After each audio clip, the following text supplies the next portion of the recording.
So now I get another appointment to see Mr. Hardy, and he's had a feel. He says, yeah, we've got the results back. We're 75% chance it's not cancer. He says, lucky we might have caught it early. So he said, your next step is we need a CT scan, just to be on the safe side. See what you've got and whatever. So wait for the CT scan to come through, which come through about a week later, I think. And yep, turn up the CT lab at Peterborough Hospital, and they give you this 2-litre jug of fluid to drink, which, to be honest, wasn't bad.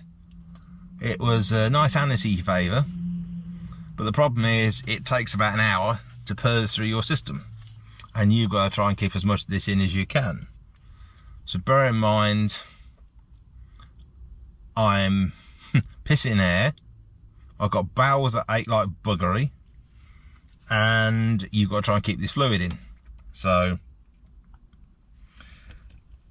for those of you who've had a CT scan, you'll know what it's like. For those that are not, you're lying on a bed like that, flat bed, and it travels through a donut, basically, and you just go swoosh in, swoosh out, whereas they line you up, and then they do another swoosh in and another swoosh out. You're literally in there 30 seconds to a minute if you're lucky. So I'm lying there, so I toddle in. Yep, this is blah blah blah. You know, if you had one of these before, I says, yeah. I said, I've got to have the contrast dye fluid in the wrist. She said, we're not sure, let me just check. So she toddles off, comes back in, says, it doesn't say that you're not to have it, so we'll do it anyway. So, you know, cannula in the back of the wrist,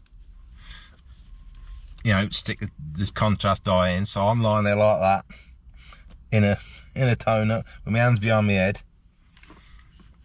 absolutely busting for a pee.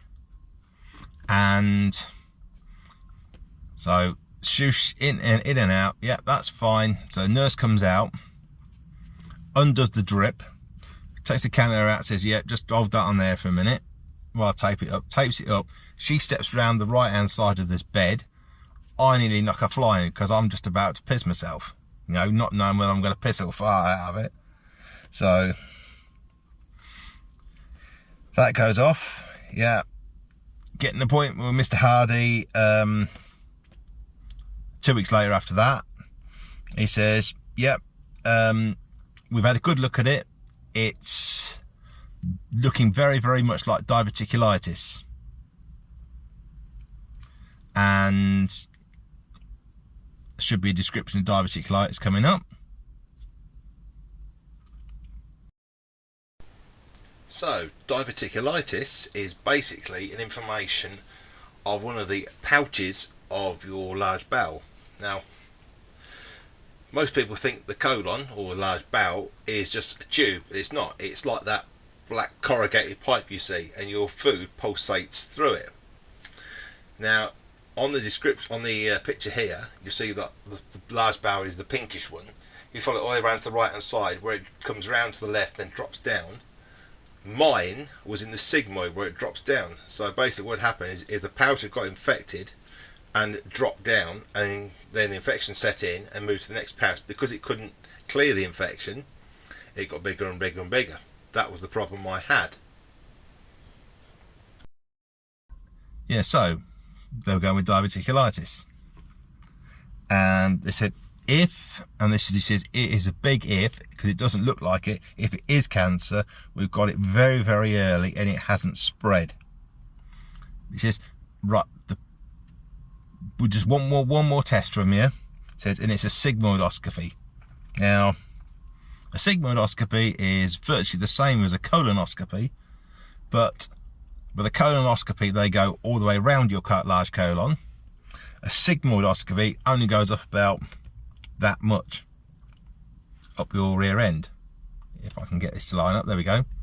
It's about that much up your rear end. if that much. Yeah, about that. So you only get a tiny bit of tube at your rear end. So a couple of days later, I get the phone call, yeah, can you come in for a sigmoidoscopy? So in a trot, you know, they don't give you the cleansing fluid. Well, they give you a tiny little bit of cleansing fluid, but you bend over and they squirt it up your ass or your bum. So you have to sit there, and all of a sudden you get this gurgle, you got to run into the toilet, out it comes again. So a little bit. So walk in to see the specialist. He said, yeah, have you had one of these before? I said, no. I said, I've had the colonoscopy. He said, well, this is nothing like it. It says, I'll literally be in and out before you know about it. And it was literally 20-30 seconds. It says, yeah, that definitely looks like diverticulitis to me, and we'll go with that. So Mr. Hardy, he come down, had a look. He was actually in there. So he said, yeah, what we'll do, you come see me next week, ain't you? I said, yeah. Right. He said, I'll have a good look at the scans. He said, but I think we know what it is. So went back a week later to see him, and he said, yes, it's definitely diverticulitis, and we'll book you in for a 2.5 hour operation on April the 9th to repair what you've got is a fistula. So a fistula is basically an abnormal connection between two body parts. So in my case, it was an abnormal connection between my sigmoid colon and my bladder. So to put it in a simple example, on this picture here, where you see the rectum dropping down, that is the sigmoid at the top. I've got a connection between the top of that and my bladder. So all my poo and wind and everything is going straight into my bladder, and I was passing it out as urine, which you can imagine is not very nice, because that's why I was getting numerous infections all the time. So Mr. Hardy says, I'm hoping that it'll be an ileostomy, if I can reconnect the bowel. If not, you'll have a colostomy, which would be the other side. So we'll go with that. He said it'll be for 6 to 12 months to give your bowel a chance to heal. He says, depending how bad it is. He says, it definitely won't be keyhole. He says, I'm going to have to open you up from just below your rib cage to all the way down to above your naughty bits. So you're going to have a nice scar. So after seeing Mr. Hardy and getting me date through from the operation, to sit around the hospital for a half hour or so and wait, and then go and see the stoma team. And then go through all the head spinning stuff of what that involves, you know, because they had to give me both sides of it, because they weren't too sure whether I was going to end up with a colostomy or an ileostomy, and procedures of both. And to be fair, they said your head will be spinning, but you know, once you've got what you've got, you'll be all right. And to be fair, they're really nice ladies for the amount of, excuse the expression, shit they've got to put up with.